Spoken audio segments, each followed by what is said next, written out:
असुर नाम का दैत्य है जो इन्हें प्रसूति गृह से उठा करके ले गया है। बीच में नारद जी मिले हैं और नारद जी कहने लगे हैं, कहाँ ले जा रहे हैं उस बालक को। सम्रासुर कहने लगा है कि ये बालक मेरा काल है, बड़ा होकर के ये मेरा काल बनेगा। तो नारद जी कहने लगे किसे कहाँ ले जा रहे हो। नारद जी ने कहा है तो सम्रासुर कहने लगा इसे मैं मारने के लिए लेके जा रहा हूँ।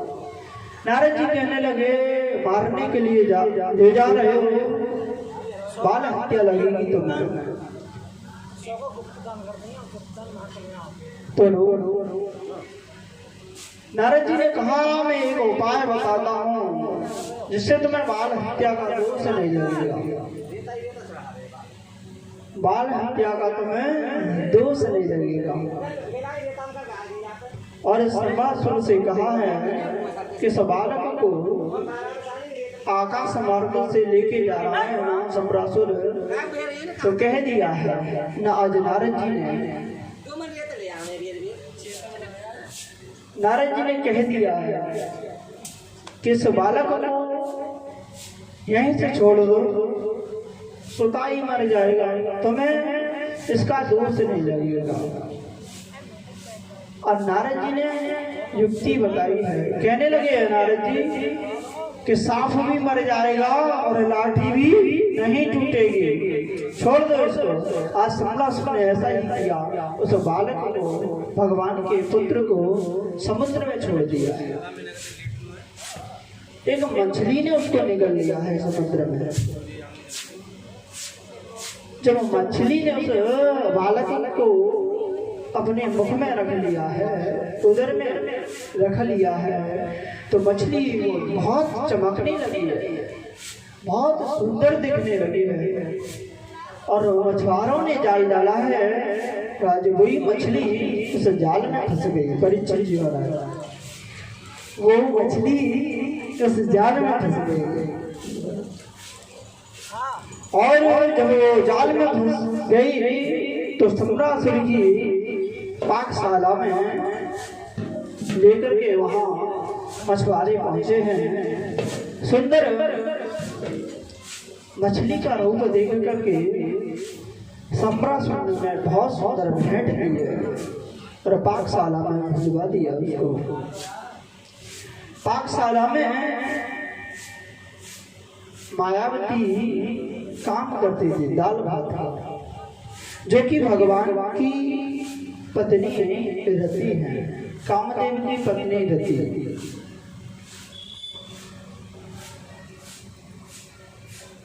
और दाल भात का काम करती हैं यहाँ। आज नारद जी ने आकर के इन्हें बताया है कि ये जो बालक है ये तुम्हारा पति है और ये भगवान का पुत्र है। मायावती तो इस प्रतीक्षा में ही थी, क्योंकि भगवान तुमने उन्हें वरदान दिया था। आज वो बालक को पाकर के अपने पति रूप में अत्यधिक प्रसन्न होने लगे और उन्होंने अपनी योग माया से, अपनी रसायन विद्या से उस बालक को अल्प आयु में ही युवा बना दिया है, छोटी आयु में ही बड़ा बना दिया है।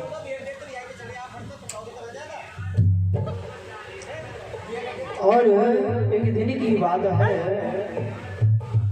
रति उस बालक को पैर से निहारने लगी, काम भावना से निहारने लगी जब उसको। तो कहने लगे हैं प्रद्युम्न जी, मातृ भागमती क्रम्या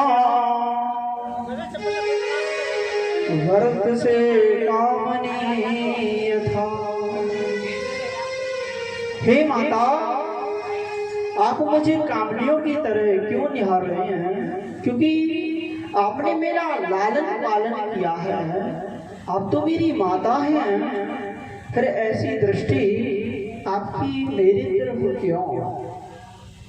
तो रति ने कहना प्रारंभ किया है। आज सारा भेद रति ने बताया है, पूर्व जन्म की कथा बताई। प्रद्युम्न जी को याद आया। गोस्वामी तुलसीदास जी भी कहते हैं, बड़ा सुंदर भाव है, आज वही याद आ गया जिस समय भगवान शंकर ने कामदेव को भस्म किया था। जब शिवती शरण भाया, जब शिवती शरण भाया,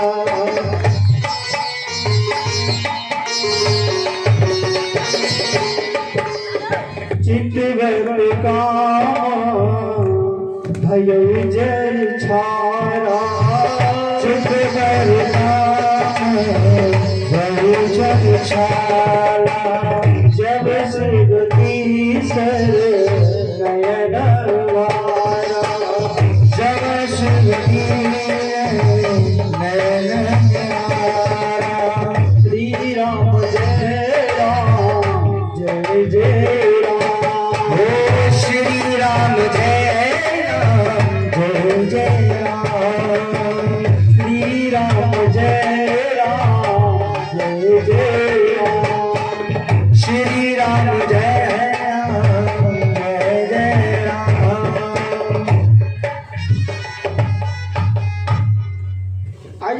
कामदेव को याद आ गई।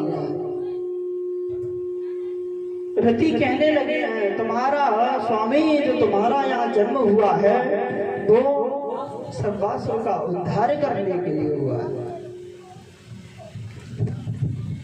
इसे संप्रासुर का आप वध कर दो। और ज्यों ही रति ने कहा है तो भगवान के पुत्र प्रद्युम्न ने आज संप्रासुर को ललकारा और संप्रासुर से भयंकर युद्ध हुआ। करोड़ों की संख्या में सेना उनके पास भीषण युद्ध हुआ जिसमें संप्रासुर परास्त हुआ है। और संप्रासुर को प्रद्युम्न ने मार डाला, संप्रासुर का उद्धार कर दिया। और प्रद्युम्न जी अपनी पत्नी को लेकर द्वारका के लिए चले गए। जब द्वारका में पहुंचे हैं, इधर नारद जी ने पहले ही बता दिया कि आपका पुत्र है कामदेव के रूप में प्रद्युम्न, और ये आपकी पुत्र वधू है रति। और द्वारकावासी बड़े प्रसन्न हो रहे हैं, बड़े आनंदित हो रहे हैं। रुक्मिणी मैया आरती का थाल लेकर के आई हैं, आज अपने पुत्र और पुत्र वधू को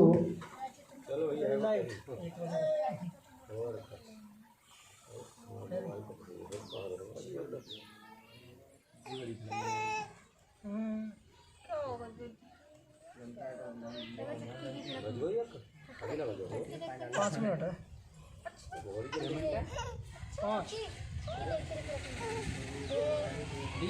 डाल दो मैंने 4 लीटर छोटी है। श्री राम जय राम। ऐसे पढ़ना जी क्या? श्री राम जय जय राम।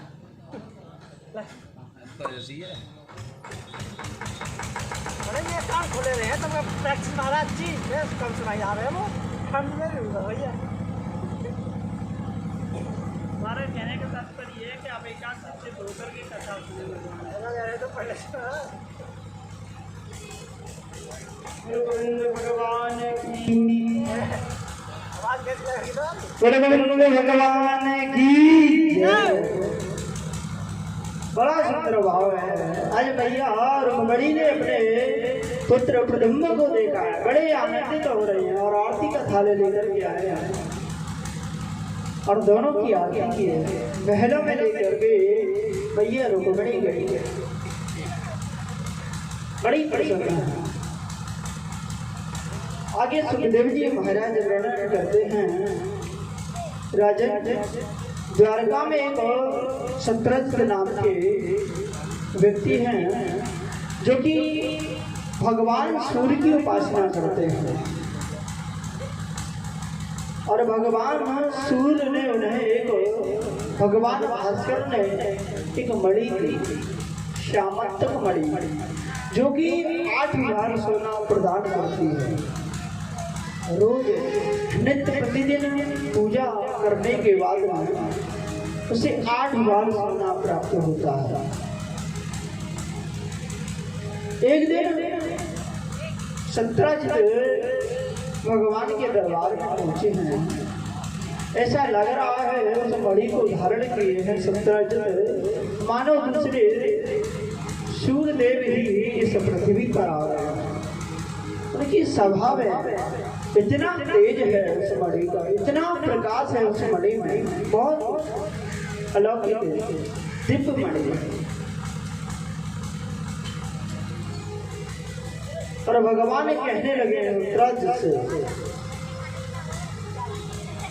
उस सभा में उस मणि की चर्चा होने लगी। सत्राजित से कहा, तुम्हारे घर में कितने आदमी हैं? सत्राजित ने कहा, 4 आदमी, मैं, मेरी पत्नी और मेरी पुत्री और एक मेरा भाई। भगवान कहने लगे हैं, इतनी संपत्ति का, इतने वैभव का क्या करोगे? इससे अच्छा है इस मणि को जो तुम्हें 8,000 सोना नित्य प्रति प्रदान करती है, इसे राजकोष में जमा करवा दो, जिससे प्रजा की सेवा होगी, प्रजा इसका लाभ लेगी, गरीबों में इसके सोने को बांटा जाएगा, गरीबों की सहायता की जाएगी, इसका जो सोना है वो परमार्थ में लगाया जाएगा। बहुत सुंदर भाव है। मगर ये सत्राजित को ये बात अच्छी नहीं लगी।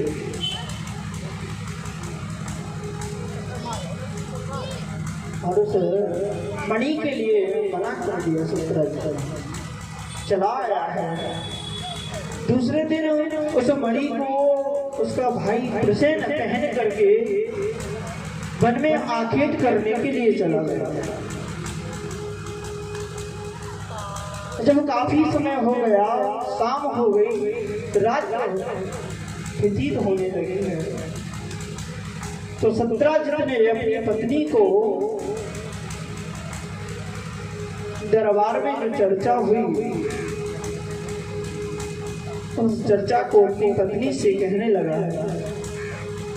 देवी, मुझे तो ऐसा लगता है कि जो ये द्वारकाधीश है ना, इन्होंने मेरे भाई प्रसेन को उस मणि के लालच में मरवा दिया है। और कहने लगा है सत्राजित अपनी पत्नी से, देवी, मैंने ये बात तो तुम्हें बता दी है, मगर तुम किसी और को मत बताना।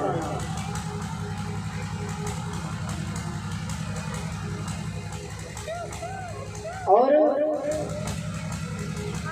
पत्नी के, सत्राजित की पत्नी के पेट में ये बात पची नहीं। उसने जाकर के पड़ोसी आई है उसके घर, पूछने लगी है, बहन कैसी उदास सी दिख रही है, तो कहाँ बात है गई है? कहने लगी, नहीं बहन कुछ नहीं कछू तो बात होगी, बता। आज उससे रहा नहीं गया, उसके पेट में दर्द होने लगा। और वो बात जो सत्राजित ने मना किया था बताने के लिए, कहने लगे, सत्राजित, ये राजाओं का मामला है, इस बात को तुम गुप्त ही रखना, और नहीं रहा गया उससे, और उसने पड़ोसन को बता दिया। जब पड़ोसन को उस बात को बता दिया तो वो पड़ोसन के पेट में भी दर्द उठ गया। उसने अपनी सहेली को बता दिया और कहने लगी, ये पड़ोसन बहन मैंने तुझे बता दी मगर तू किसी को मत बताना, तू ये बात इधर की उधर मत करना।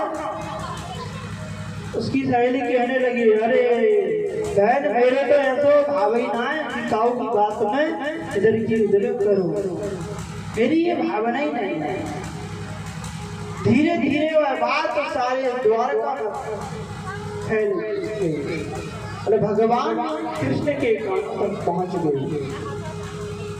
जब भगवान कृष्ण के कानों तक बात पहुंची है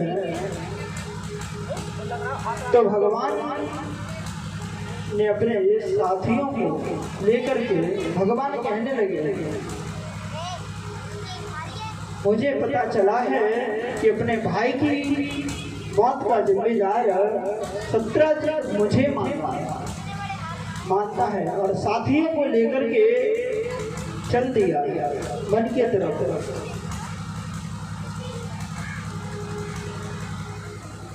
बड़ा सुंदर भाव है।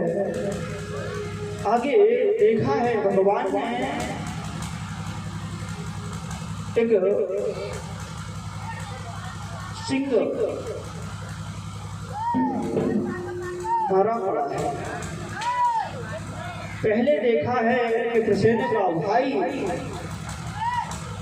उसके कपड़े पड़े हुए हैं और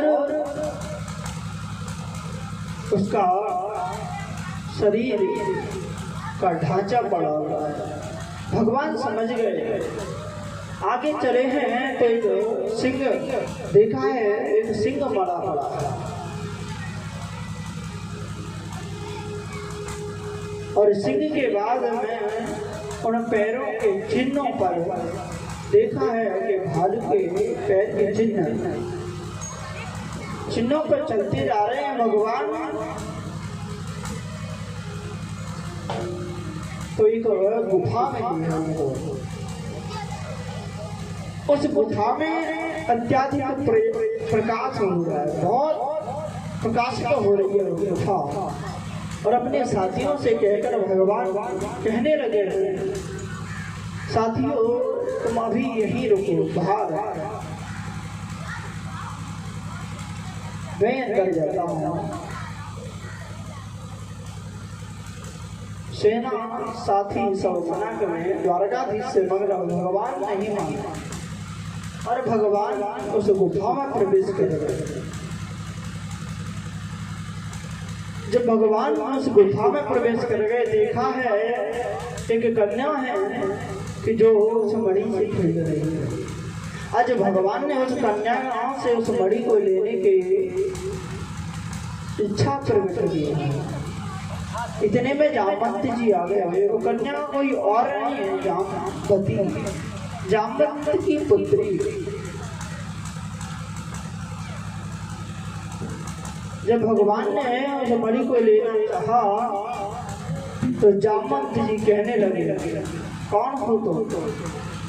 इस मणि को अगर चाहते हो तो मुझसे पहले युद्ध करो। और जामवंत जी और भगवान श्री कृष्ण का यहाँ द्वंद युद्ध होने लगा है, जो कि 28 दिन तक युद्ध चला। आज जामवंत की भगवान ने नस नस ढीली कर दी और जामवंत जी पहचाने गए, ये कोई और नहीं, ये तो मेरे राघवेंद्र सरकार हैं जो कि अपने वचन को पूरा करने के लिए हैं।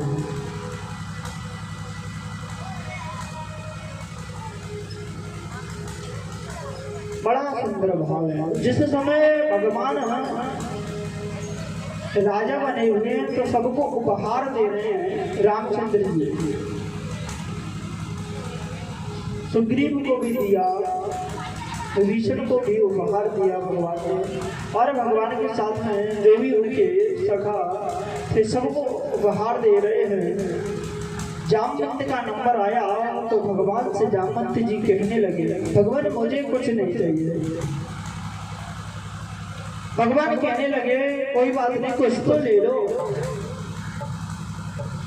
और जामवंत जी कहने लगे हैं कि अगर देना ही चाहते भगवान तो मुझे एक वरदान दो। राम और रावण का जो युद्ध हुआ, आपका रावण से जो युद्ध हुआ वो बहुत भीषण युद्ध हुआ, बहुत भयानक युद्ध हुआ, मगर उस युद्ध में मेरी भुजाओं को तृप्ति नहीं हुई। मुझे कोई ऐसा वरदान दो कि मुझे कोई ऐसा योद्धा मिले जो मुझसे युद्ध करे। तो भगवान ने कहा है, इस मनोरथ को मैं, जामवंत जी कहने लगे भगवान अगर मुझे देना ही चाहते हो तो अपने साथ में युद्ध, मैं तुमसे युद्ध करना चाहता हूँ। भगवान रामचंद्र जी कहने लगे मैं तुमसे इस समय युद्ध करूंगा। तो प्रजाजन कहने लगे कि पहले तो राजा रामचंद्र जी ने इन साथियों का सहारा लेकर के रावण पर विजय प्राप्त की और इसके बाद में उन्हीं से युद्ध करने लगे हैं। तो भगवान कहने लगे हैं कि इस अवतार में नहीं, अब तो जब मेरा द्वापर युग में अवतार होगा, कृष्ण अवतार होगा, तो मैं इस मनोरथ को पूर्ण करूंगा। आज वही भगवान अपने वचन को पूर्ण करने के लिए जामवंत से युद्ध करने किया और जामवंत की एक नशे भगवान ने की और जामवंत भगवान की सुंदर स्तुति करने लगा, कहने लगा भगवान आपने मेरे मनोरथ को पूर्ण किया। अब मेरी एक इच्छा है भगवान कि मेरी ये पुत्री है, इस पुत्री को मैं आपको समर्पित करना चाहता हूँ। भगवान ने जामवंत की पुत्री को स्वीकार किया। दहेज में जामवंत ने उस मणि को ले दिया है। जब मणि को दे दिया और भगवान उस मणि को लेकर के और जामवंती को लेकर के द्वारका में पधारे हैं। और द्वारका में भगवान ने जामवंती से विधि विधान से विवाह किया है और उस मणि को लाकर के सत्यजित को वापस कर दिया। जब सत्यजित को वापस किया और उस मणि को, तो सत्यजित बड़ा लज्जित हुआ, कहने लगा है कि मैंने भगवान का बहुत बड़ा अपराध कर दिया, जो भगवान पे आरोप लगाया और आज भगवान से ये अपनी रिश्तेदारी बनाना चाहता है। जब रिश्तेदारी बनाना चाहता है तो अपनी पुत्री सत्यभामा का विवाह भगवान के साथ में कर देता है और उस मणि को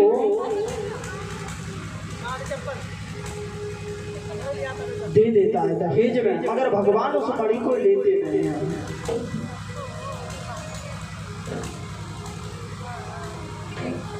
भगवान कहते हैं जो इससे सोना प्राप्त होगा उस सोने को राजकोष में जमा करते हैं, बड़ी आप ही रखो।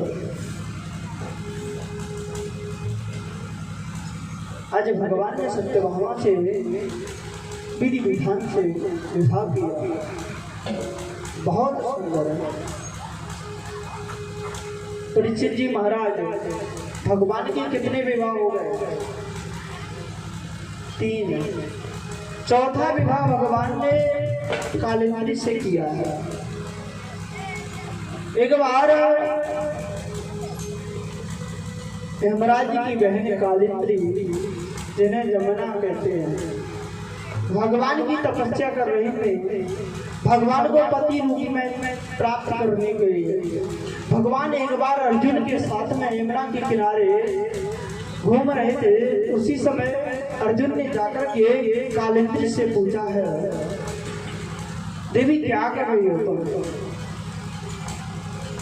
किसका तप कर रही हो? तो कालिंदी ने कहा, मैं भगवान कृष्ण को अपना पति बनाना चाहती हूँ। और अर्जुन ने कहा, जब मेरे गोविंद मेरे साथ में हैं तो फिर शुभ काम में देरी किस बात की? आज भगवान ने कालिंदी के साथ में चौथा विवाह किया है, ध्यान रखना, फिर पूछूंगा।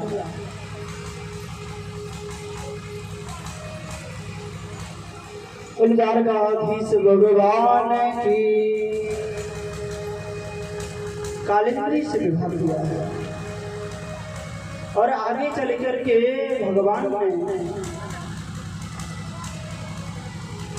उज्जैनी के राजा बिंद की पुत्री मित्रविंदा से विवाह किया। भगवान के 5 विवाह, 6वां विवाह भगवान ने 7 बैलों को एक साथ में नाथ करके सत्या से विवाह किया है।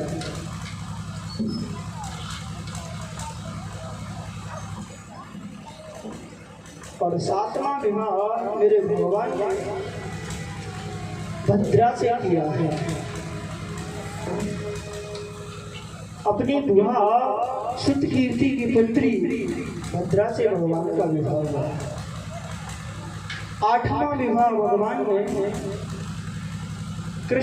भगवान कृष्ण ने भद्र देश के राजा भैंससेन की पुत्री लक्ष्मणा से किया। भैंससेन महाराज ने स्वयंवर की रचना की है सुंदर, और कहने लगे हैं, जो इस एक मत्स्य है जो कि ऊपर घूम रहा है और नीचे जल भरा हुआ है, उस जल में देख करके उस मत्स्य का भेदन करना है, ऐसी शर्त रखी है।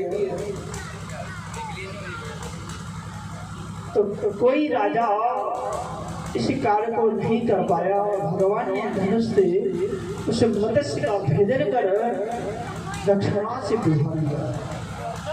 भगवान की भगवान के कितने विवाह हो गए परीक्षित जी महाराज? है गए 8 विवाह। पहला विवाह रुक्मिणी जी के साथ में हुआ है, दूसरा विवाह जामवती के साथ में हुआ और तीसरा विवाह सत्यभामा के साथ में, चौथा विवाह कालिंदी के साथ में हुआ है, 5वां विवाह भगवान का मित्र विद्या के साथ में हुआ, 6वां विवाह सत्या के साथ में और 7वां विवाह भद्रा के साथ में, 8वां विवाह भगवान का लक्ष्मणा के साथ में हुआ है। ऐसे भगवान के 8 विवाह जो अष्टपटरानियां भगवान की कही गई। एक बार वेद की 16,000 ऋचाएं भगवान के लिए तप कर रहे थे और भगवान को अपना पति बनाना चाहते हैं। तब भगवान ने उन्हें आशीर्वाद दिया कि मैं द्वापर युग में जब कृष्ण अवतार लूंगा तब तुमसे विवाह करूंगा।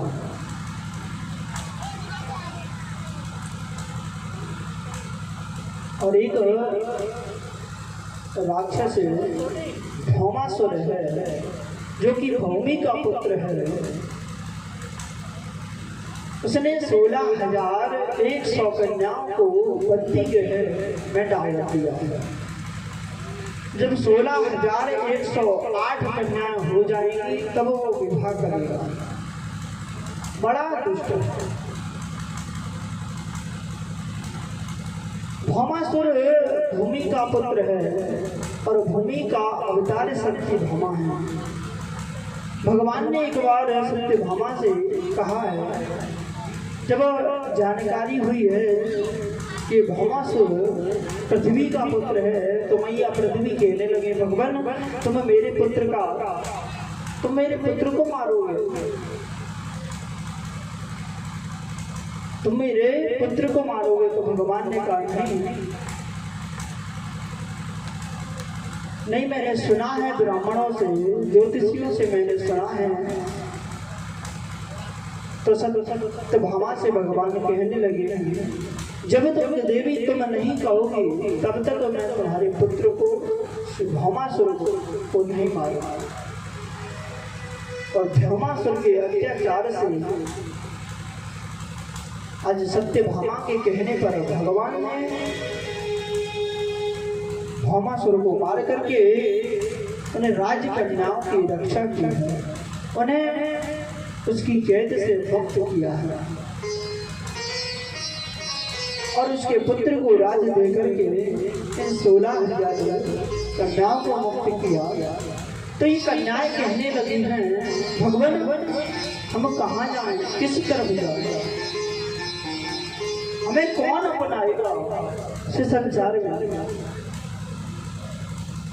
और भगवान कहने लगे, अगर तुम्हें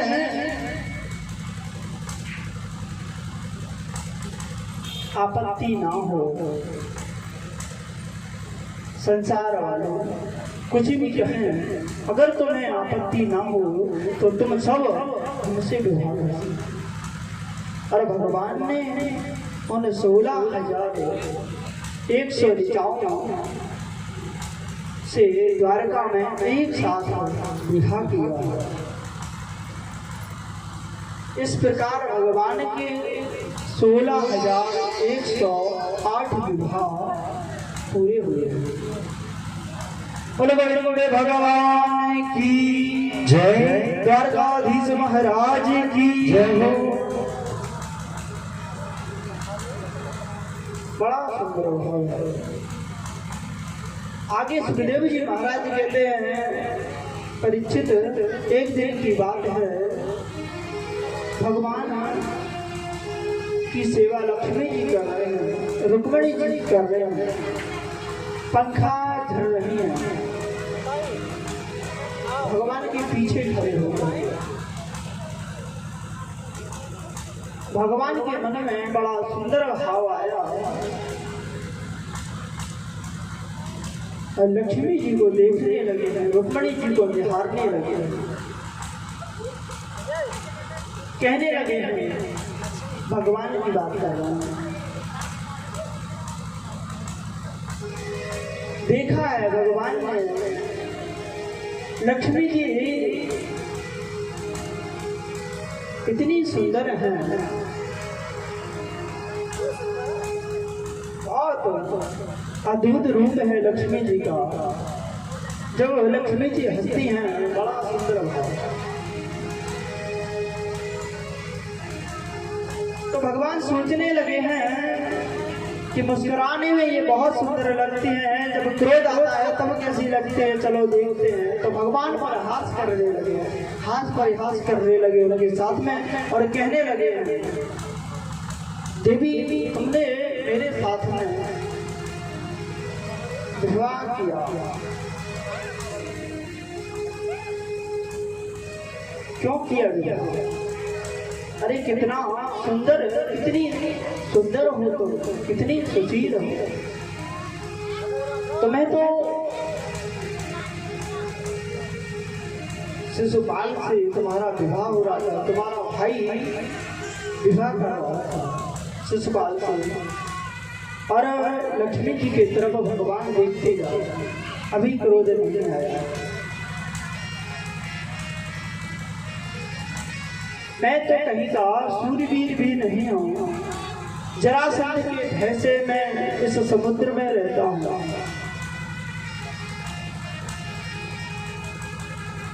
रंग भी कोई ठीक नहीं है, काला कलूटा कहते हैं मैं ब्रजवासी हूँ, ग्वाल वाला। और एक बात भगवान और कहते हैं, तुमने रुक्मिणी तुमने ऐसे व्यक्ति से विवाह किया है जिसके माँ बाप का पता नहीं। कोई कहता है यशोदा का लाला, कोई कहता है वसुदेव कुलभूषण है। और रुक्मिणी की तरफ भगवान देखते जा रहे हैं। आज रुक्मिणी को अभी भी इतना कहने के बाद में भी क्रोध हो गया।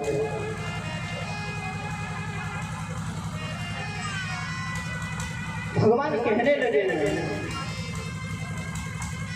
बड़ा सुंदर होता है लक्ष्मी जी से, इतने में भी अगर तुम्हें अभी भी ससुराल के साथ में जाना हो, रहना हो तो जा सकते हो। आज लक्ष्मी जी ने जो ही सुना है तो घबरा गई लक्ष्मी जी, एकदम भाव से पृथ्वी पर गिर पड़ी। आज भगवान ने 4 हाथों को प्रकट किया है, विष्णु रूप धारण किया भगवान ने, 2 हाथों से लक्ष्मी जी को संभाला है, एक हाथ से जल पिला रहे हैं और एक हाथ से पीतांबर से हवा कर रहे हैं लक्ष्मी जी को।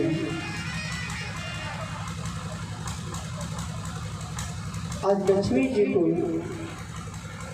जब होश आया है तो भगवान कहने लगे, मैं तो हाथ परिहास कर रहा था, तुमने मेरी बात को ज्यादा गहराई में ले लिया। लक्ष्मी जी कहने लगी, आपने कहा कि जरासंध के भय से मैं इस समुद्र में द्वारका में वास कर रहा हूँ। और लक्ष्मी जी कहने लगे कि आप जैसा सूरवीर, आप जैसा पराक्रमी कौन हो सकता है जिसने जरासंध को 17 बार हराया है। दूसरी बात आपने कहा मैं काला हूँ, फिर भी तुमने विवाह किया, तो संसार में रंग तो 2 ही होते हैं, एक काला और एक गोरा। आपने कहा तुमने ऐसे से विवाह किया जो कि जिसके माता पिता का पता नहीं। और हकीकत बात तो ये है, जो सबका पिता है, जो जगत पिता है, उसके माता पिता भी क्या, जो संसार का पिता है उसके कौन हो सकते हैं माता पिता। बड़ा सुंदर भाव है। एक बार भगवान शंकर की भगवान श्री कृष्ण ने आराधना की है और भगवान शंकर इन्हें वरदान देने के लिए आए।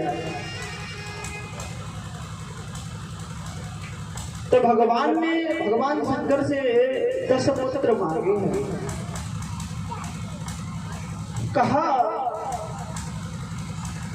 कि मुझे सुंदर 10 पुत्र चाहिए। और भगवान शंकर के दिमाग में ये गट फिट नहीं बैठा। कहने लगे कि अगर मैं 8 पटरानी हूँ भगवान की, पुत्र 10 मांग रहे हैं भगवान, 8 पटरानी है, अगर एक पुत्र दूंगा तो 8 ही होंगे 8 पटरानियों में। और वैसे भगवान की 16,108 रानी,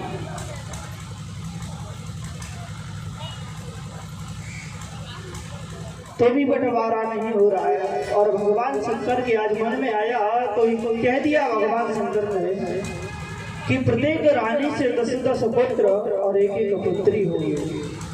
और ऐसा ही हुआ। भगवान की संख्या परिवार की 56 करोड़ ये बच्चे हुए बहुत अच्छा भाव है। बोले गोविंद भगवान की जय। आनंद गोविंद भगवान की जय हो। अनु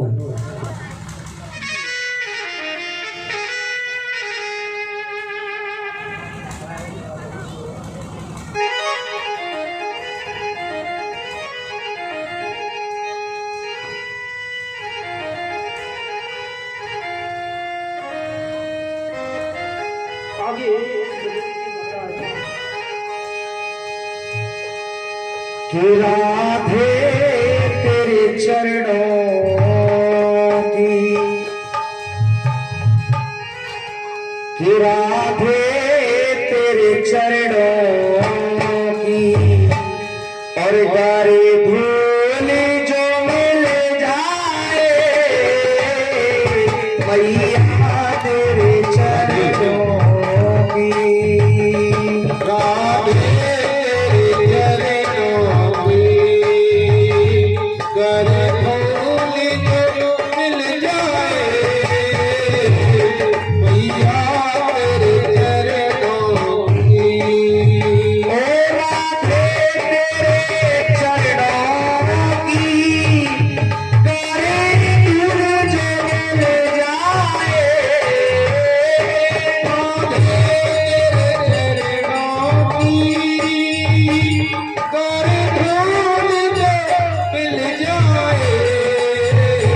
सुनते हैं ओ एक भूल जो मिल जाए, एक भूल जो मिल जाए, तकदीर संभल जाए नाम तेरे चरणों की, जहाँ तेरे चरणों की।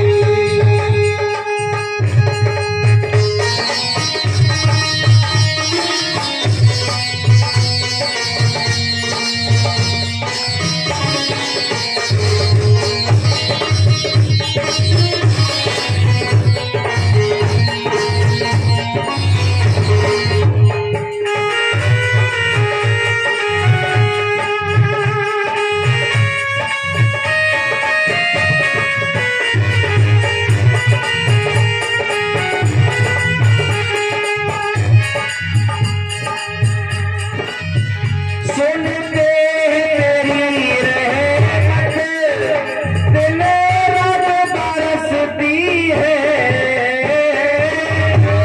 तेरी रहमत दिन रात बरसती है, रात बरसती है, दिन रात बरसती है। राधे सुनते तेरी रहमत दिन रात बरसती है, सुनते तेरी रहमत दिन रात बरसती है। आज जुट जाए, आज जुट जाए, मन की गली खिल जाए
की जय। आचार्य सुखदेव जी कहते राजा, एक बार की बात है, जिस समय रणभूमि में रुक्मिणी के भैया रुक्मी को भगवान ने उसका तिरस्कार करके अपमानित करके उसे छोड़ दिया है। कल गुरुदेव भगवान के मुखारविंद से आपने सुना था, जब अपमानित करके उसे छोड़ दिया तो रुक्मी अपने पुत्री रुक्मवती का विवाह कुछ समय बाद प्रद्युम्न जी के साथ में कर देता है। जब स्वयं वर में प्रद्युम्न जी को रुक्मवती ने वरण कर लिया तो अन्य उपस्थित जो राजा हैं वो चेष्टा करने लगे प्रद्युम्न से रुक्मवती को छीनने के लिए। और आज उन राजाओं से प्रद्युम्न का युद्ध होने लगा। आज समस्त राजाओं को प्रद्युम्न ने परास्त किया। तो रुक्मी ने पुनः अपनी बहन रुक्मिणी को प्रसन्न करने के लिए अपनी पोती रुक्मी को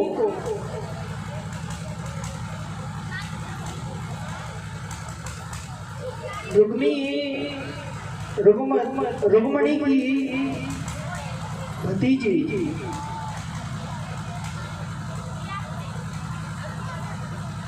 अनिरुद्ध जी के साथ में उसका विवाह कर दिया। विवाह के पश्चात अनिरुद्ध जी के साथ में जब रोचना का विवाह हो गया तो अन्य सभी उपस्थित राजा वहां उसमें एक कलिंग नरेश दाऊ जी महाराज से कहने लगे, बलराम जी से कहने लगे, जुए का सुझाव रखा है उनके सामने। आज भगवान बलराम जी ने जुए का खेल खेलने लगे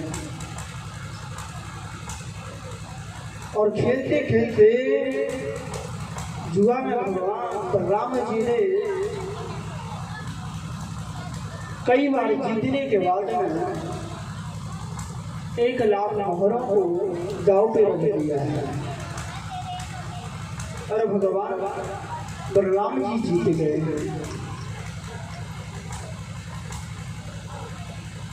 और भगवान जब बलराम जी जीत गए तो कलिंग नाम का जो नरेश था उसने बेईमानी की, कहने लगा जीत तो मेरी हुई है। उसी समय आकाशवाणी हुई है कि नहीं, बलराम जी की जीत हुई है। इतना सुना है बलराम जी ने तो बलराम जी को क्रोध आ गया और क्रोध में आकर के उस कलिंग नरेश को बलराम जी ने मार दिया। मरने के बाद में रुक्मिणी आदि को विदा मांगी उनसे और चले आए द्वारका के लिए।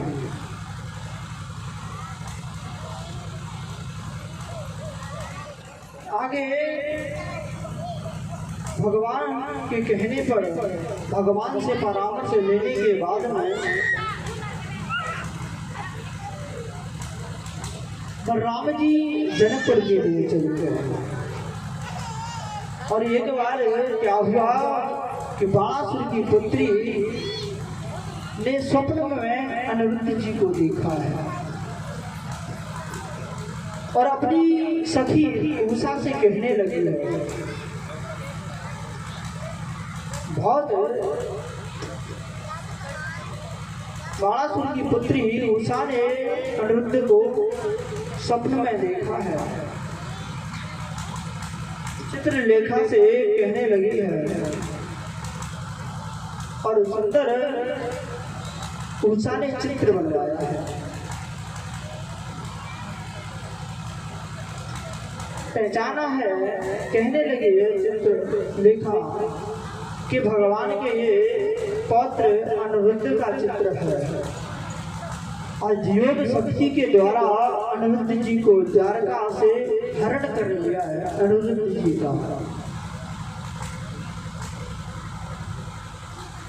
और रहने लगी है उषा अनिरुद्ध जी के साथ में। रहते रहते जब काफी समय हो गया, बाणासुर को पता चला है कि मेरी पुत्री के साथ में कोई व्यक्ति रहता है। जब ज्ञात हुआ तो उसने अनिरुद्ध जी को पकड़ करके कारागार में डाल दिया। नारद जी के द्वारा भगवान को ज्ञात हुआ कि अनिरुद्ध बाणासुर की कारागार में है।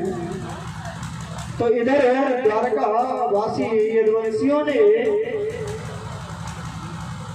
शोणितपुर पर चढ़ाई कर दी है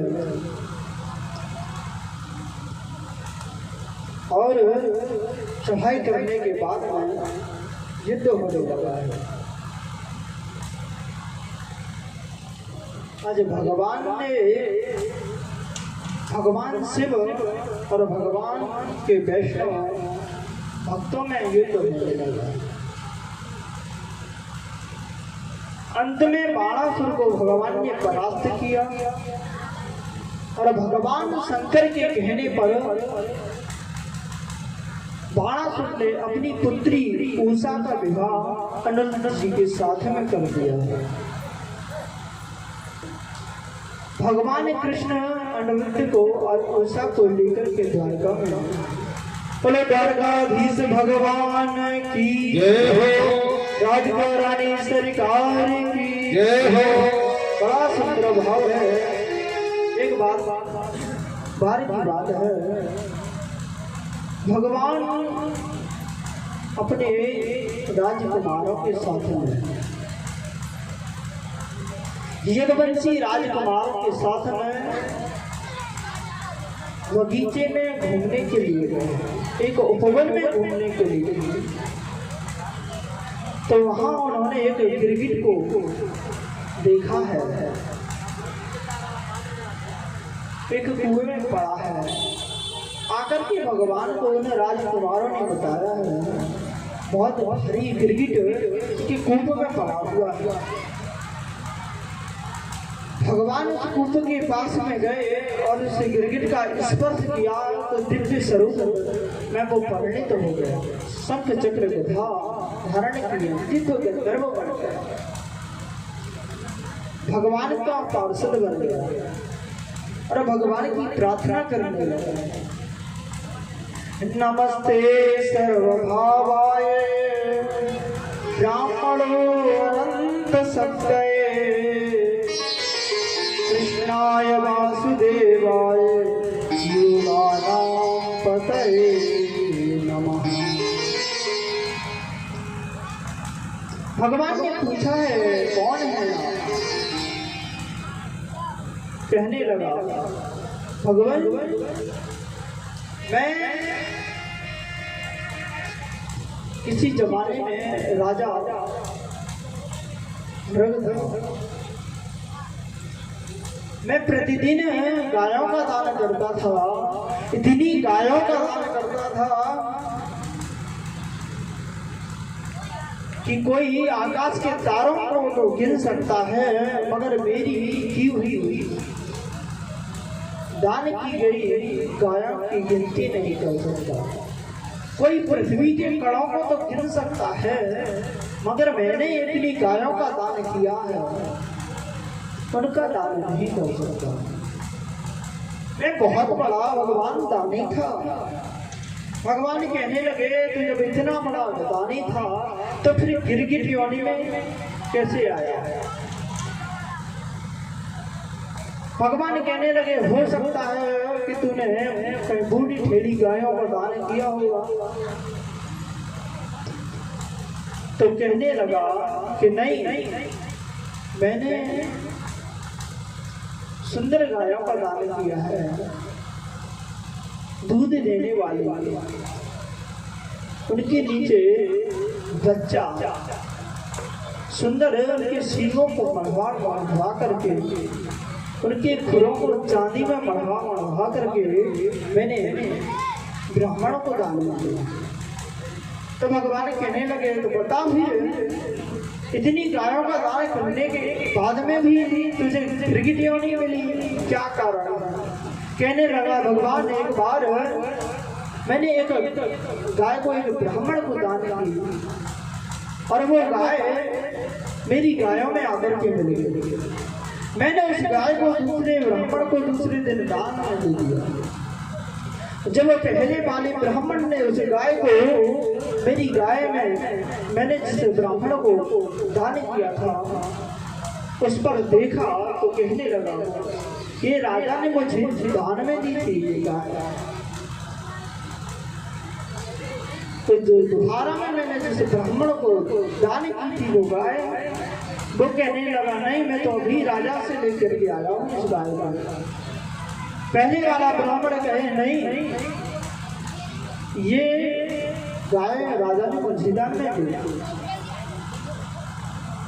और दोनों ब्राह्मण लड़ते झगड़ते मेरे राज्य में आ गए। कहने लगे राजन मेरा न्याय करो, ये गाय मुझे तुमने दान में दी। और मैंने कहा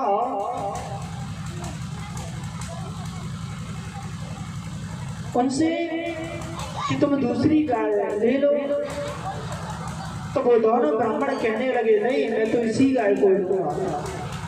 एक ब्राह्मण कहे मैं लूंगा, एक ब्राह्मण कहे मैं लूंगा। और दोनों ब्राह्मणों का मैं न्याय नहीं कर पाया। और अंत तो गत्ता जब मेरा शरीर छूटा तो मुझसे पूछा गया कि राजन तुमने बहुत ज्यादा पुण्य किए हैं, तुम्हारे जो पुण्य है वो सुमेरु पर्वत के समान है, मगर एक तुमसे छोटा सा पाप बन गया। अच्छा ये बताइए ये कि आप पुण्यों को पहले भोगेंगे या पाप को? एक छोटा सा पाप है, बताइए।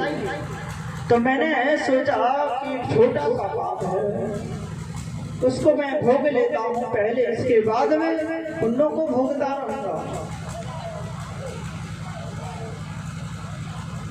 और उस पाप के कारण में मुझे गिरगिट योनि प्राप्त हुई और गिरगिट योनि में मैंने अनगिनत पाप किए।